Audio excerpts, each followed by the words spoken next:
Hey, what is up, guys? This is Bo, or Carl Hunga 712, and today I am unbelievably excited because today, if you guys missed it, you definitely missed out on something that was really awesome. Today, David Vandahar and company decided to announce some stuff at Gamescom that's happening overseas. I believe it's in Germany right now.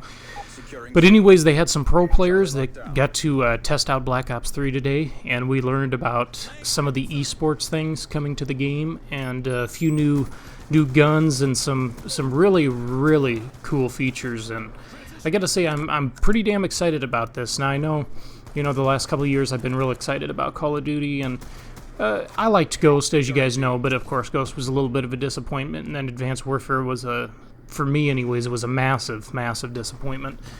But I think this year they're really going to give us something special here. I think Treyarch's really going to do a good job here with weapon balancing and everything.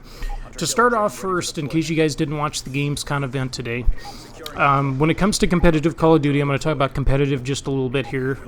Some of you public match players or guys that just like to have fun, you might want to try out the new league play, which, to start off with, the new league play system will be called Arena. And the way it works is it works kind of similar to the way league play was in Black Ops 2. Basically, when it comes to arena play in the new Call of Duty Black Ops 3, the way you rank up is basically by winning games. That's all that matters, is winning. And I think that's a great thing because typically when you went into league play, you'd have a lot of people on your team. Or maybe you guys didn't run into this, but a lot of times when I played solo, which playing solo in league play is probably like one of the worst experiences you could ever have. So I definitely don't recommend that to anybody, but a lot of times people could, drop 40, 50 kills, and I think sometimes that would help them level up or keep the same ranking, even though they might have lost the match. But in the new game, the arena play, it'll be all based on wins, which is really going to be nice.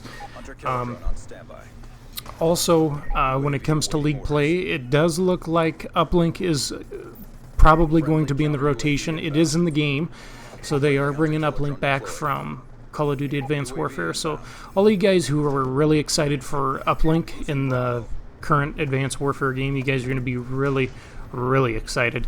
Now, for me personally, I wasn't the biggest fan of Uplink. It wasn't my game. I don't know if it was because, Advanced Warfare in general, I just didn't care for the game that much. But that is returning, and I think it's going to play much better on Black Ops 3 because in Black Ops 3, obviously, you're not flying all over the map. Obviously, you can roll... Wow. Sorry, guys, I can't talk today. But obviously, you can run on walls. There's wall running. And you do have extreme conditioning built into the game, so you don't have to worry about taking that as a perk, which is going to be really nice. I don't believe lightweight is in the game either. I'm not 100% sure it could be. But from what I could see from the gameplay thus far, it looks like everybody's running pretty fast. And I think that's a good thing, too. I think... when you have certain perks that you almost have to run in the game, I'm for them being built in.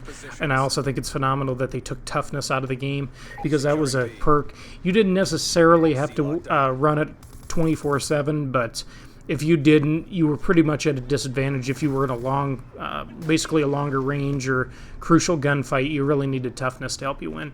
But anyways, again, with Uplink, I think it's going to be very team-based. I think it's going to be a lot like One Flag CTF. That's what I always thought of Uplink anyway, since it started on Call of Duty Advanced Warfare. I always looked at it as kind of the alternative to Capture the Flag, except instead of being able to shoot a gun or defend yourself when you have the Uplink ball, basically you just have armor and you can melee and that's it. So that's definitely returning. It looks like you don't have as much armor as the ball runner, which I think will be really nice too. Because, again, you're going to be reliant more on teamwork than anything. So I think Uplink actually might play a little bit better on Black Ops 3. Search and Destroy is back.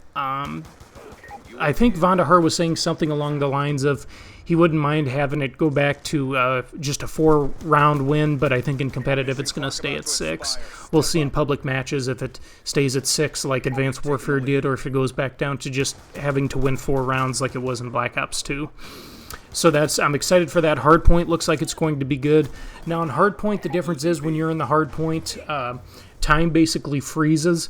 So every match will end with one team getting 250 points. The time will not run out, which actually sounds kind of interesting. I'm curious to see how that works, which is also why I'm excited for Domination. Domination's, I'm pretty sure, isn't going to be in competitive.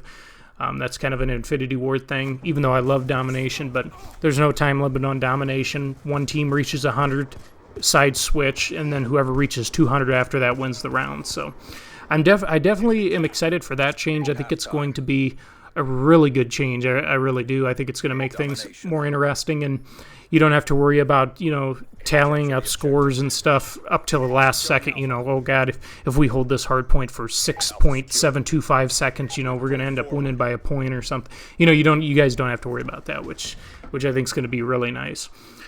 We also got to see a couple more weapons that were released.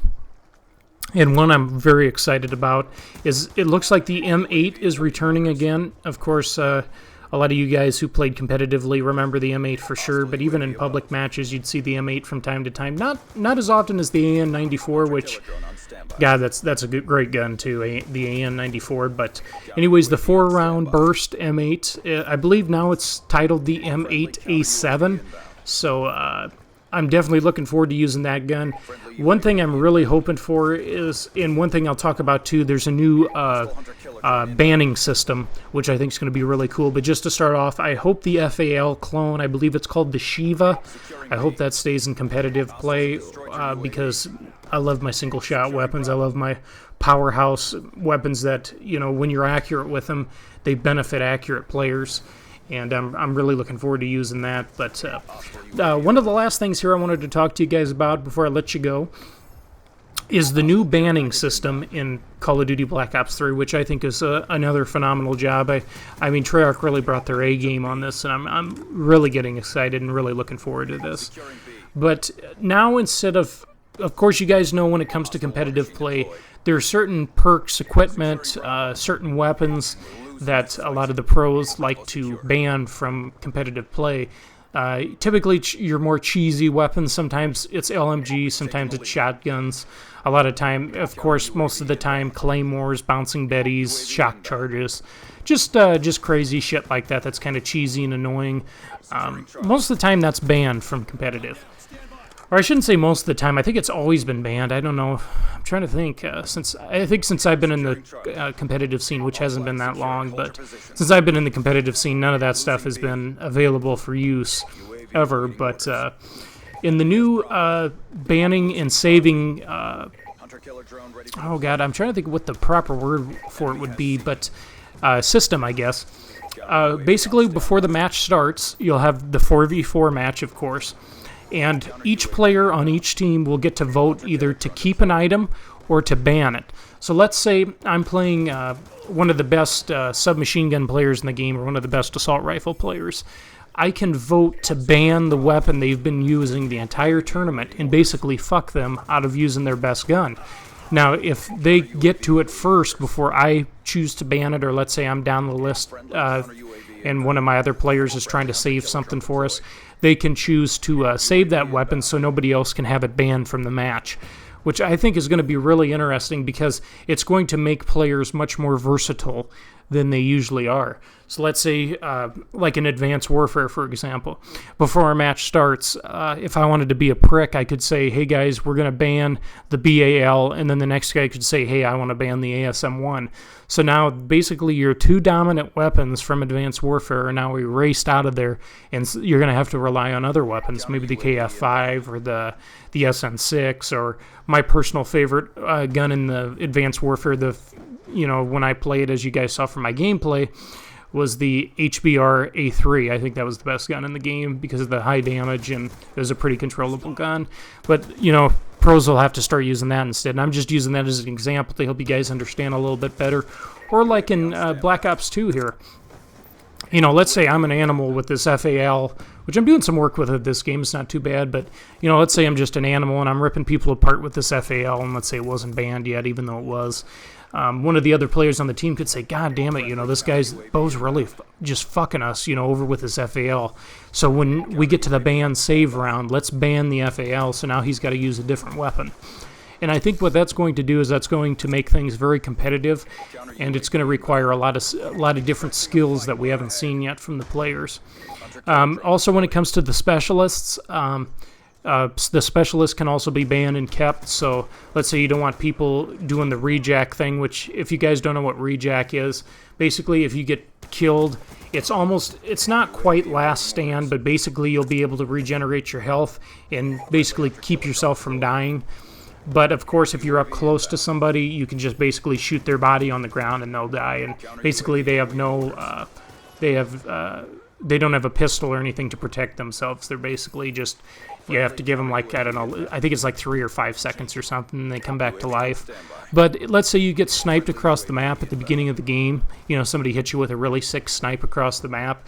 You can hit the rejack button and basically regenerate your health and come back to life and still help your team out. And then, of course, that, you know, something like that may get banned, especially in search. But if they keep the system the way it is and keep all of the equipment and perks in, it'll be quite interesting to see when it comes to the ban and save mode that they have in the new game. But anyways, I just wanted to bring you guys that information in case you guys missed Gamescom today. It was really fun and interesting. I'll have some more videos out for you here this week talking more about it. But anyways, I hope you guys enjoyed the video. We'll see you next video, and Bo out.